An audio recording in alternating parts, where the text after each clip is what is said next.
Chapter 2. Cultural Management for Tough Grasses. Learning objectives. After study of the material in this chapter, you should be able to 1. Identify your geographic region. 2. List at least 4 of the major cool season grasses. 3. List at least 4 of the major warm season grasses. 4. Identify 3 site problems that could contribute to poor turf stands and pest problems.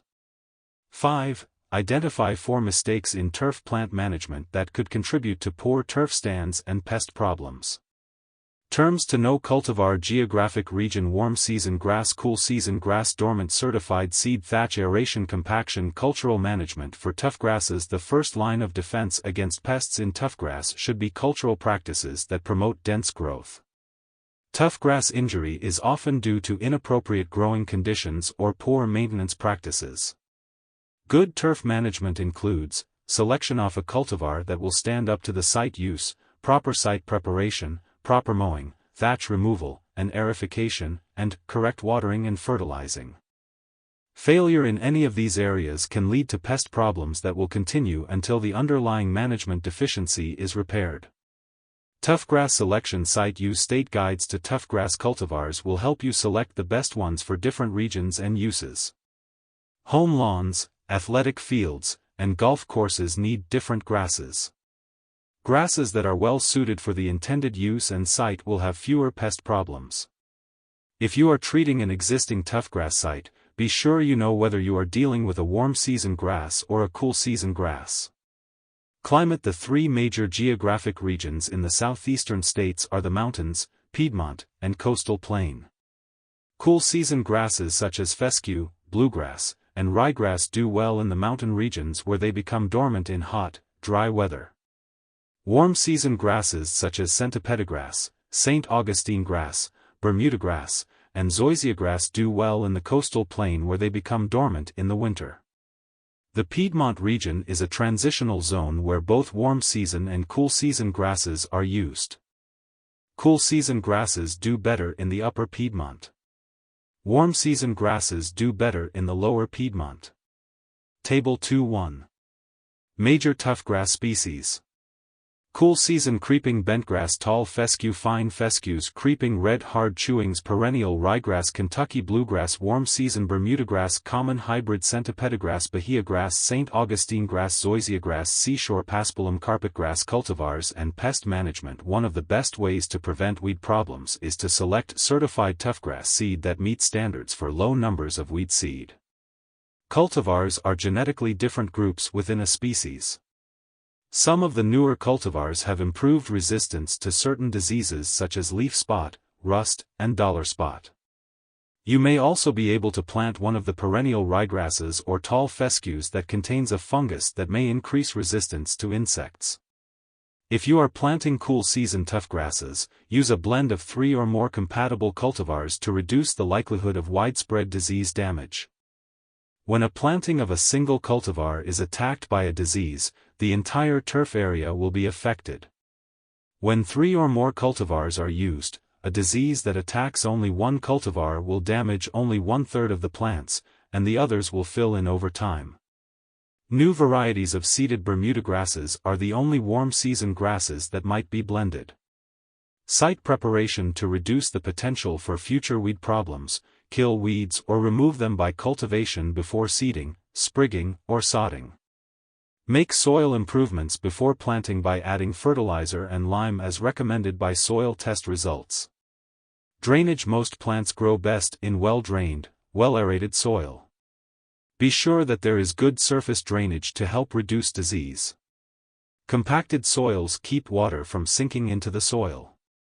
When the top of the soil stays very wet, roots can drown and disease is more likely. Aerating the turf from time to time will help improve drainage. Airflow, humidity, and shade: removing trees or branches can reduce shade as well as competition from tree roots. This also improves air movement and lowers humidity. Do not place structures such as tall fences or outbuildings where they might reduce airflow. Large electric fans that increase air movement are helpful in stagnant areas on golf courses. Although there are some shade-tolerant toughgrass species and cultivars that grow without full sun, planting ground covers or using mulch may be a better choice in shady locations where trees cannot be cut. Cultural practices for healthy toughgrass: proper mowing: always use sharp mower blades. Cutting with dull mower blades shreds the leaves, slows healing, and increases the chance of fungal infection. Mow at the correct height for the grass. Cutting the grass too short weakens it and helps weeds, diseases, and insects invade the turf. Very short grass may also suffer injury during dry weather or when temperatures are very hot or very cold. Mow often enough so that you remove no more than 1/3 of the grass blade. If the height after mowing should be 2 inches, then mow before the turf reaches 3 inches. Clippings left on turf are a good source of nitrogen and other nutrients. However, if grass is too long when cut, clippings should be collected and composted so that they do not create a mat that blocks out light and favors disease. Dead hatching: thatch is the layer of living and dead plant stems, leaves, and roots that develops between the soil surface and green vegetation. Grass clippings are not a component of thatch. Although a thin thatch layer is good for the soil, a thatch layer more than 2 inch thick can form a tight mat that keeps water and air from reaching the soil. It may also prevent pesticides from getting to the soil where they are needed to control insects and nematodes. To check thatch, cut a small, pie-shaped cross-section in the turf and measure thatch thickness. Heavy fertilization, vigorous cultivars, low pH, and compacted, poorly drained soils all contribute to excess thatch. Repeated applications of some synthetic pesticides can kill earthworms and other soil organisms that naturally break down thatch. To prevent an excess thatch layer, use less fertilizer and aerate the soil. Dead hatching is the process of reducing or removing thatch. It can be done by raking the turf with a stiff-tined rake or by using a power rake or vertical mower. Dead hatching and aerating should be done when turf is actively growing. Aerating roots need air, water, and nutrients. If you cannot easily push a screwdriver into the soil is too hard for air and water to reach the roots. If soil compaction is a problem, aeration should be done before or after dead hatching. Aeration is done by machines that remove soil cores, punch holes into soil, or slice it. Coring machines that remove 1/4 inch to 1 inch diameter cores are more efficient aerators than those that spike or slit the soil. Irrigating: thorough watering at proper intervals encourages plants to develop deep and healthy roots. Most turf areas need about 1 inch of water per week, which should be applied in a single application if possible. Watering too much and too often makes roots shallow and encourages disease. However, if a disease such as summer patch or necrotic ring spot or a high population of plant parasitic nematodes infects the roots, more frequent irrigation may be needed. Light and frequent irrigation is needed when starting new toughgrass from seed or sprigs, but once it has been mowed 3 times, it should be irrigated infrequently and deeply. Turf should be watered when you first see signs of wilting such as footprints, leaf curling, and discoloration. Apply enough water to wet the soil to just below the root depth. Early morning is the best time to irrigate. There is less risk of disease because the length of time that water remains on leaf blades before evaporating is minimal. Watering in the late afternoon or evening will leave water on the turf for a long time and encourage certain fungal diseases. Check timer settings on automatic irrigation systems. Fertilizing: making sure that the grass has the right amount of nitrogen fertilizer will help it compete with weeds or recover from disease or insect attacks. Fertilizer requirements and times of application vary by cultivar. Test the soil every 2 or 3 years and follow the recommendations in toughgrass manuals for fertilizer amounts and application schedules. Too much nitrogen can lead to a buildup of thatch and lush plants that are more likely to get diseases such as leaf spot, brown patch, large patch, and pythium blight.